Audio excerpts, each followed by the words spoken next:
Big boss 18 के घर के अंदर आज के वीकेंड के वार के एपिसोड में विवेक सेना की आंखें फाइनली खुलते हुए नजर आने वाली है, जिसके बाद विवेक सेना चाहत पांडे को कहने वाले हैं दोस्तों बेस्ट। और वहीं विवेक सेना की आंखें खुलते हुए विवेक के सामने चाहत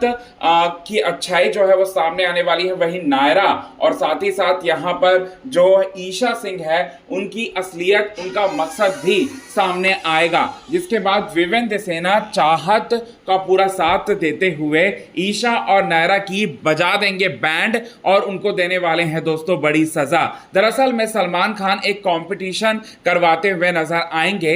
विवेक सेना और रजत दलाल के बीच में एक्टिविटी एरिया में दोनों को बुलाकर। दरअसल में घर में एक बड़ी पावर है, वो पावर है घर को कंट्रोल करने की, और घर को कंट्रोल करने की ये जो पावर है इसमें 3 राउंड में जो है मुकाबला होगा और विवेक सेना और रजत दलाल के बीच में, जहां पर रजत दलाल की हार होती है और विवेक सेना की जीत होती है। जहां बताना चाहते सारे घर वालों ने ये पावर दिया विवेक सेना को, और सलमान खान ने जीत का मतलब हकदार जो है विवेक सेना को बताकर विवेक सेना को घर को कंट्रोल करने का पावर जो है जिसके बाद दिया। अब बताना चाहते जो 3 राउंड हुए उसमें से पहला राउंड था लीडरशिप की क्वालिटीज का राउंड, जहां पर अब मतलब यहां विवेक सेना और रजत दलाल को एक दूसरे से कॉम्पिटिट करना था, जहां ईशा सिंह और आपको बताना चाहते हैं नायरा बनर्जी, ये दोनों लोग जो हैं वो साथ देते हैं रजत दलाल का। जबकि विवेक सेना के सामने बहुत मीठा बनने की कोशिश करते हैं, लेकिन विवेक सेना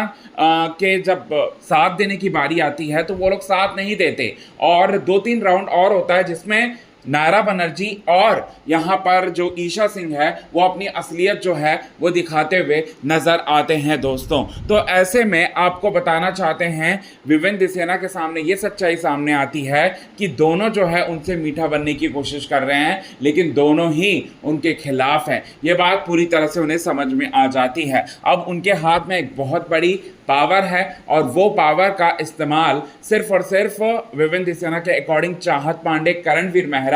और जो उनके जो बाकी दोस्त हैं वो लोग ही कर सकते हैं। ये पावर विवेक सेना ने चाहत, करणवीर मेहरा और खुद को ही सिर्फ और सिर्फ दिया है। अब यहाँ ईशा सिंह बुरी तरह से जलने वाली है, नायरा बनर्जी बुरी तरह से जलने वाली है, और उनको लगने वाला है दोस्तों सबसे बड़ा यहाँ पर झटका। जी हाँ, यहाँ पर ईशा सिंह से ये उम्मीद नहीं थी कि इतनी जल्दी अपनी नेगेटिविटी दिखाएगी विवेक सेना के प्रति। पहले दिन से ही वो नेगेटिव थी विवेक सेना के प्रति, तभी तो लाडला कहे जाने पर कलर्स टीवी के मेकर्स के खिलाफ थी, क्योंकि उसे बनना था लाडली। और नायरा बनर्जी भी पूरी तरह से अब नेगेटिव हो चुकी है, और वो भी अपने धीरे धीरे कर रंग जो है वो दिखाना शुरू कर चुकी है दोस्तों। तो यहाँ पर ये जो सज़ा दी है विवेक सेना ने नायरा और ईशा को, क्या कहना है आप कमेंट के जरिए